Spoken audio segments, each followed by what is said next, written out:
We'd been having an unseasonable spell of weather. Hot, close days with the fog shutting in every night, scaling for a few hours in midday, then creeping back again at dark, drifting in first over the trees on the point, then suddenly blowing across the fields, blotting out the world and taking possession of houses, men, and animals. Everyone kept hoping for a break, but the break failed to come.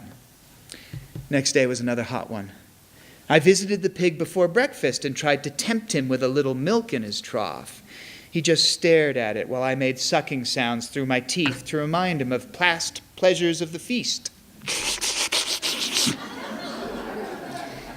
With very small, timid pigs, weanlings, this ruse is often quite successful and encourage them to eat. But with a large, sick pig, the ruse is senseless. And the sound I made must have made him feel, if anything, more miserable.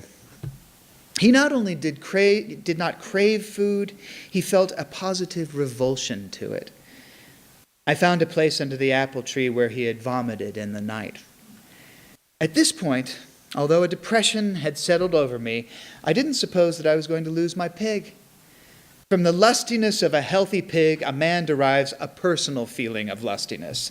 The stuff that goes into the trough and is received with such enthusiasm is an earnest of some later feast of his own. And when this suddenly comes to an end and the food lies stale and untouched, souring in the sun, the pig's imbalance becomes the man's, vicariously. And life seems insecure, displaced, transitory. As my own spirits declined along with the pigs, the spirits of my vile old dachshund rose. The frequency of our trips down the footpath through the orchard to the pig yard delighted him. Although he suffers greatly from arthritis, moves with difficulty, and would be bedridden if he could find anyone willing to serve him meals on a tray.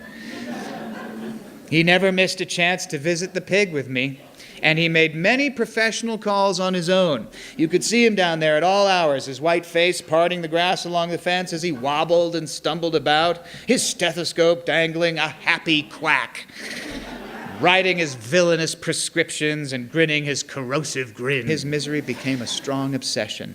His suffering soon became the embodiment of all earthly wretchedness. Along toward the end of the afternoon, defeated in physicking, I phoned the veterinarian 20 miles away and placed the case formally in his hands. He was full of questions, and when I casually mentioned the dark spots on the pig's back, his voice changed its tone. "I don't want to scare you," he said. "But when there are spots, erysipelas has to be considered." Together we considered erysipelas. With frequent interruptions from the telephone operator who wasn't sure the connection had been established. "If a pig has erysipelas, can he give it to a person?" I asked. "Yes, he can," replied the vet. "Have they answered?" asked the operator.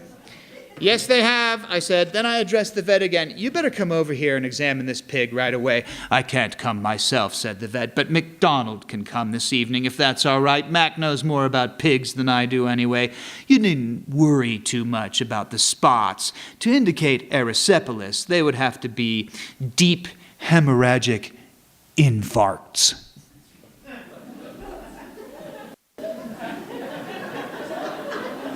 Deep hemorrhagic what? Infarcts. "Have they answered?" asked the operator. "Well," I said, "I don't know what you'd call these spots, except they're about the size of a housefly. If the pig has erysipelas, I guess I have it too by this time, because we've been very close lately." "McDonald will be over," said the vet. I hung up, my throat felt dry, and I went to the cupboard and got a bottle of whiskey. Deep hemorrhagic infarcts. The phrase began fastening its hooks in my head. I'd assumed that there could be nothing much wrong with a pig during the months it was being groomed for murder. My confidence in the essential health and endurance of pigs had been strong and deep, particularly in the health of pigs that belonged to me, and that were part of my proud scheme. The awakening had been violent, and I minded it all the more because I knew that what could be true of my pig could be true also of the rest of my tidy world.